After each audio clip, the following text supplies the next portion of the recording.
Guys, welcome back to Intellectual Literature. This is Gauri. In this video, we are going to analyze UGC NET December 2023 PYQs question number 66 to 70. In previous video, we already analyzed questions 1 to 65. If you have not watched that video, please go and watch that first and come back to this video. Please watch till end of this video because I will explain why wrong option is wrong and why correct option is correct with detailed explanation. So watch till end of this video. Let's get started. Which among the following writers remarked that I know of no more encouraging fact than the unquestionable ability of man to elevate his life by a conscious endeavor? This question is from non-fictional prose American literature. Your options are Henry David Thoreau, Ralph Waldo Emerson, Henry James, Emily Dickinson. The correct answer is option A. The statement is given by Henry David Thoreau, a leading transcendentalist who is well known for his book Walden, which was published on the year 1854, and essay Civil Disobedience. This line perfectly reflects Thoreau's transcendentalist philosophy, which emphasizes self-reliance, moral and spiritual self-improvement, deliberate, mindful living, power of the individual effort as the path to a higher life. Why other options are incorrect? Ralph Waldo Emerson influenced Thoreau deeply, but this specific quote is not from Emerson's. Henry James, known for psychological realism and the novels of man, is not transcendentalist moral exhortations. Emily Dickinson's a lyric poet, her style and themes do not match this philosophical prose statement. Move on to the next question. Which of the following is true about Arthur Miller's play? This question is from Drama American Literature. Your options are option A. After the Fall is a semi-autobiographical play. Incident of Vicky, which deals with the Nazi prosecution of the Jews. The price anticipated economic crash. The creation of the world is not seriocomic rewriting of the story of Jesus. The crucible user a specific setting to consider the responsibilities of artist. Now the correct option is option A and B are only the correct. I will explain statement wise. After the Fall is a semi-autobiographical play. That is totally correct. This work is widely regarded as semi-autobiographical, which was published on the year 1964. It is Miller's personal play and it was criticized for being too similar to Miller's actual life because Mary's suicide is similar to the accidental overdose death of Miller's former wife, Monroe. It reflects Arthur Miller's personal life, especially his failed marriages, his relationship with Marilyn Monroe, his moral self-examination. Next option, Incident at Vicky deals with the prosecution of Jews under the Nazis. This play, which was published on the year 1964, is set in Nazi-occupied France, World War II, and addresses the Nazi persecution of Jews.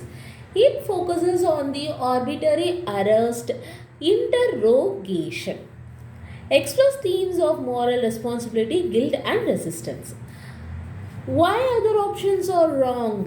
The Prince anticipated economic crash. Prince was published on the year 1968, deals with family conflict, personal sacrifice, the repercussions of the Great Depression. But it does not specifically anticipate an economic crash, while the prize is here to act play about family dynamics. It is retrospective, not predictive. Next option, the creation of the world is not a seriocomic rewriting of the story of Jews.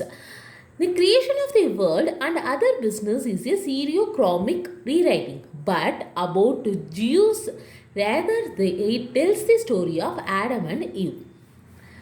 The crucible uses a specific setting to consider the responsibilities of the artist. That is totally wrong. The crucible uses the Salem witch trials as an allegory of MC Cartism. It explores themes of hysteria and responsibility, moral courage, truth, and individual conscience, not specifically the role of responsibility of the artist. The theme fits after the fall better. Move on to the next question. What is the correct order of publication of the novels? This question is from fiction, British literature. Your options are Great Expectations, Hard Times, Oliver Twist, David Copperfield, A Tale of Two Cities. The correct order is option B. I will explain briefly of these works. Oliver Twist, which was Dickens' early social novel exposing child labor, poverty, and crime in Victorian England. Oliver Twist is one of the Charles Dickens' earliest novels and a powerful social critic of Victorian England's treatment of the poor. The novel exposes the cruelty of the poor law system, workhouses, child labor, and urban crime. Through the innocent figure of Oliver, Dickens contrasts moral purity with the corruption of London's criminal underworld, represented by characters such as Fagin and Bill Skiggs. The narrative blends realism with melodrama and sentimentality.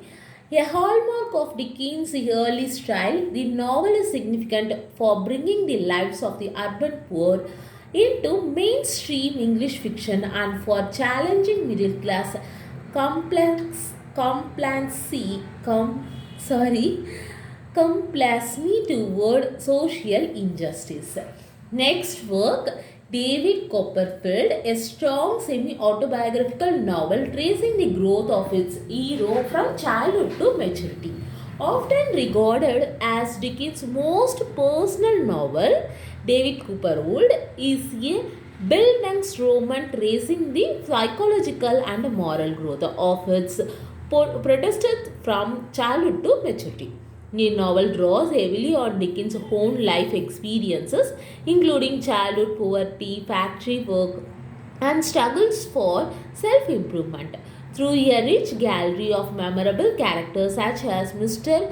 Mick Cowber, Heap, and Betsy Trotwood, Dickens explores themes of identity, education, ambition, and resilience. The first person narration allows for deep psychological insight, marking a shift toward greater realism and complexity in Dickens' fiction. Next work, Hard Times, is Dickens' most overtly political and industrial novel set in the fictional factory town of Coketown. The novel criticizes utilitarian philosophy, particularly the emphasis on facts, statistics, and economic efficiency at the expense of imagination, compassion, and human dignity. Characters like Thomas Gradgrind and Josiah Bounderby embody the dehumanizing effects of industrial capitalism and mechanist education. Unlike Dickens' other novels, Hard Times is tightly structured and relatively short, with a darker tone and fewer comic interludes. It stands a strong indictment of Victorian industry society. Next work, A Tale of Two Cities. This is most repeated work. A historical novel set during the French Revolution, centered on London and Paris. A Tale of Two Cities explores themes of sacrifice, resurrection, justice, and political violence through characters such as Charles Darnley, Sidney Carton, and Madame de Fargy. Dickens examines both the causes and the consequences of revolutionary brutality. The novel reflects Dickens' ambivalent attitude toward mass violence, sympathetic to the oppressed yet fearful of mob rule. Its tightly plotted structure and dramatic confusion distinguished it from Dickens' more episodic novels. Next work, The Great Expectations. One of the Dickens' most mature novels, this work focuses on moral development of Pip, an orphan who aspires to rise above his humble origins. The novel critically examines class ambition, social mobility, guilt, and self-deception. Characters such as Miss Havisham, Estella, and Mag, which challenge conventional ideas of gentility and morality. Written in the first person, the novel combines psychological depth with social criticism, presenting a more restrained and introspective tone than Dickens' earlier works. Great Expectation ultimately suggests that true worth lies in empathy and integrity rather than wealth or status. Together, these novels illustrate Dickens' artistic evolution from early social protest and sentimental realism to deeper psychological exploration and structural refinement, while consistently addressing issues of social justice, class inequality, and moral responsibility. Move on to the next question. The term gynocriticism refers to. This question is from literary criticism. Your options are feminist consciousness, production of writing on women by men, analysis of Andrew text, production and analysis of writings by women on women. The correct answer is option D, production and analysis of writings by women on women. The term gynocriticism was coined by Eleni Showalter in her work Towards a Feminist Poetics, which was published on the year 1979. It is a criticism that employs a woman-centered approach and develops a female framework for women writing along with all aspects of their production and interpretations. It focuses on women as writers as distinct from feminist criticism and evaluation of male writers. In short, we can say it is a kind of criticism in which there is a production and analysis of writings by women on women. Unlike earlier feminist criticism, which mainly analyzed male-authored text to expose their biases against women, gynocriticism seeks to construct a female literary tradition by studying text written by women about women. Why other options are incorrect? Feminist consciousness is too broad. Gynocriticism is a specific critical method, not general awareness.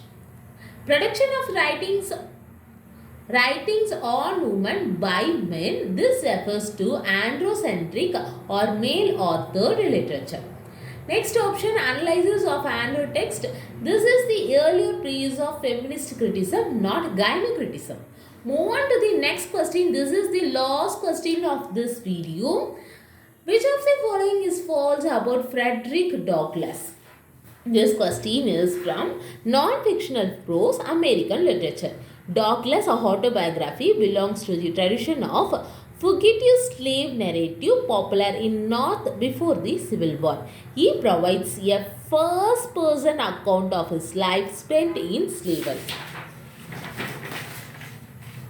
He was famous as an orator dedicated to a black liberation movement. He wrote up from slavery.